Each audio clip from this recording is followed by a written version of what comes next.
Former New York City Mayor Michael Bloomberg getting political during a commencement speech over the weekend, issuing new graduates this dire warning about the current state of politics. Watch this.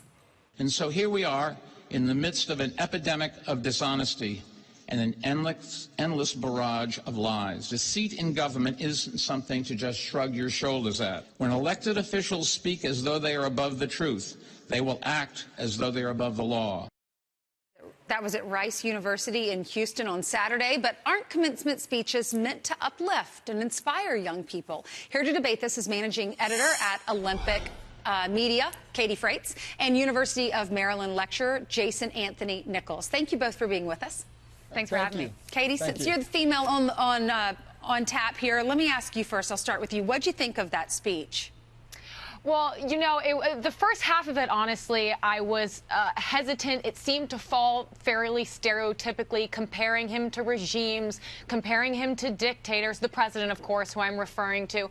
But the second half of it, actually, I was quite heartened by, because I believe that Mr. Bloomberg is correct when he says that if your loyalty is to left or to right, then you're taking tribe over country, I believe is what he said. And that, I think, is spot on in terms of the partisan toxicity going on in our political system today. So I would say first half, not great. Second half, pretty good. All right, Jason, what did you think? Because I think the first half, what you're talking about, Katie, is the epidemic of dishonesty, he says, yes, was the worst threat facing America, not terrorism and not communism or the other issues. He said it was the epidemic of dishonesty and said politicians who can't tell the truth. Your thoughts, Jason? I think we're in a sad moment in American history when you talk about an epidemic of dishonesty, and everyone in the audience automatically knows it's the President of the United States that he's referring to.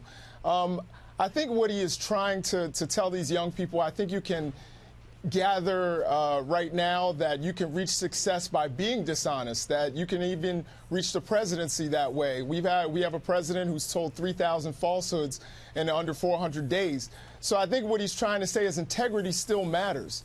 That the values that you got from your mothers, we just celebrated Mother's Day, that the values that you got from your mothers that were reinforced in your churches and mosques and synagogues are still important, and they're still going to lead you to lead a successful life. All right, so I think it's not necessarily a negative message. Okay, Katie, compare his speech to Mike Pence's speech, our vice president. He was speaking at Hillsdale College, and he said, you're beginning your careers at a time of a growing American economy and restored American statue at home and abroad. I think we have a soundbite, a clip of that speech. Listen.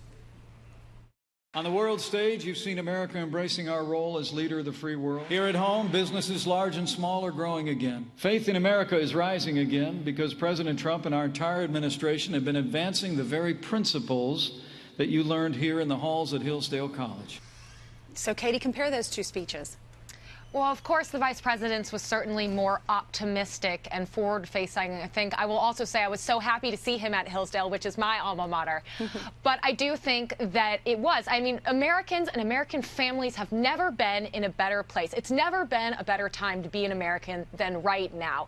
Wages, tax cuts, jobs, everything is getting better and continues to go onward and upward. And it was nice to see him reminding people of that. Jason, is it time to stop the identity politics? Well, I think we can challenge some of the things that Katie just said about the tax cuts. We don't know if they're actually going to give us any kind of sustained wage increases other than just one-time bonuses. But what I can say is that identity politics, you know, I do think that we need to get away from the divisions and the fracture that we have in our nation. We need people who are going to bring us together, and thus far this president hasn't done that. We are more divided. Morale is lower in this country than I can recall in my entire lifetime. So I think what we actually need is a change, and I think that's what, you know, Mr. Bloomberg was getting at, and I think Mr. Pence is kind of missing the boat there. All right, Katie, Jason, thanks for joining us.